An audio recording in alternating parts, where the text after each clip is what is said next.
Hi friends, cricket అభిమానులకి ఒక bad news. ముఖ్యంగా రోహిత్ శర్మ అభిమానులు ఎవరైతే ఉన్నారో వాళ్ళకి ఇది ఒక చేదు వార్తనే. ఎందుకంటే రేపు ఇంగ్లాండ్ తోటి లార్డ్స్లో జరగబోతున్న 3వ వన్డే మ్యాచ్ రోహిత్ శర్మకి ఇదే చివరి మ్యాచ్ కాబోతుంది.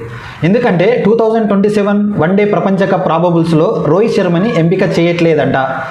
సెలెక్టర్లు ఇప్పటికే అతనికి సూచన కూడా చేయడం జరిగిందంట. రేపు ఇంగ్లాండ్ వేదికగా లార్డ్స్లో జరిగే 3వ వన్డేనే రోహిత్ శర్మకి చివరిది కాబోతుంది. దాంట్లో భాగంగానే ఆయన వైఫ్ వాళ్ళ పేరెంట్స్ ఇప్పటికే ఇంగ్లాండ్కి చేరుకున్నారని చెప్పేసి సమాచారం. రోహిత్ శర్మ ఇండియాకి చాలా సంవత్సరాలు సేవలు అందించిండు. అటు T20లో కావచ్చు, వన్డేలో కావచ్చు, వన్డే ప్రపంచ కప్, T20 ప్రపంచ కప్లు, ముంబైకి ఒక 5 IPL ట్రోఫీసు, ఇట్లా చాలా రకాల సేవలు చేసిండు. రోహిత్ శర్మని మనం ఖచ్చితంగా మిస్ అవుతాం.